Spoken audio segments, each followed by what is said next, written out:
एक्साईजचा आहे, माझ्याकडे नाही. ठीक आहे, सरकार म्हणून माझी जबाबदारी आहे. एक्साईज डिपार्टमेंटचा प्रश्न आहे हा, राज्य उत्पादन शुल्काचा प्रश्न आहे. मी मंत्री होतो मधल्या काळात, पण आता काय परिस्थिती महसूल संबंधित तो एक्साईज सार्वजनिक पाहिजे, पण थोडं तपासून देतो. साहेब, आता मनोज जरांगे पाटलांनी आरोप केलेला आहे की मराठा समाजाला आरक्षणाच्या विरोधासाठी देवेंद्र फडणवीसांनी भुजबळांना मंत्री केले.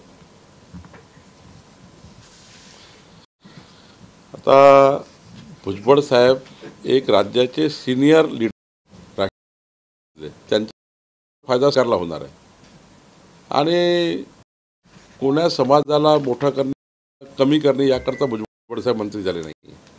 भुजबळ साहेबांच्या जीवनात त्यांनी उपमुख्यमंत्री, नाशिक ते जे सामाजिक सांस्कृतिक राजकीय अशा व्यक्तिमत्वाचा सरकारमध्ये कधी उपयोग होतो आणि सरकार शेवटी चालतो, लोक लागतात.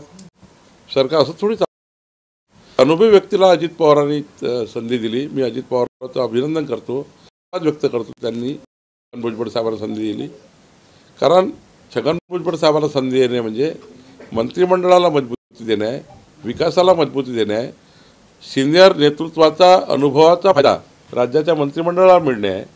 त्यामुळे भुजबळ साहेबांना आणि मला वाटतं मंत्रिमंडळात संधी देणे एक मोठं काम अजित आहे.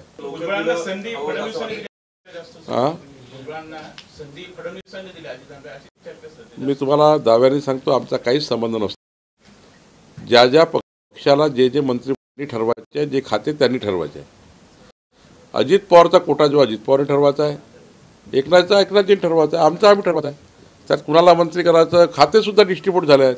अन्न पुरवठा त्यांच्याकडे आहे, त्यांच्याकडे त्यांनी दिलं. त्यांच्याकडले खाते, त्यांच्याकडे मंत्रिपद कुणाला द्यावे त्यांनी ठरवायचं. संजय राऊत तुमचं पुस्तक वाचलं? हां, सांगितलं तुम्हाला मागत. त्याच्यावर पुन्हा धन्यवाद खूप खूप तुमचे. त्यांच्या विरोधात पुण्यामध्ये मोर्चा निघाला, त्या काहीही काम करत नाही, महिलांना न्याय देत नाही म्हणून रस्त्यावर महिला उतरल्या. तर एकूणच ज्या सगळ्या ज्या घटना होत आहेत त्या पाठपुराव्यावर त्यांचा राजीनामा मागितला नाही. मी याच्यावर बोलणं काही उचित होणार नाही. मला या भूमिकेबद्दल काय मोर्चा निघाला हे माहिती नाही, त्यामुळं मी पूर्ण तपासून बोलेल. थँक्यू.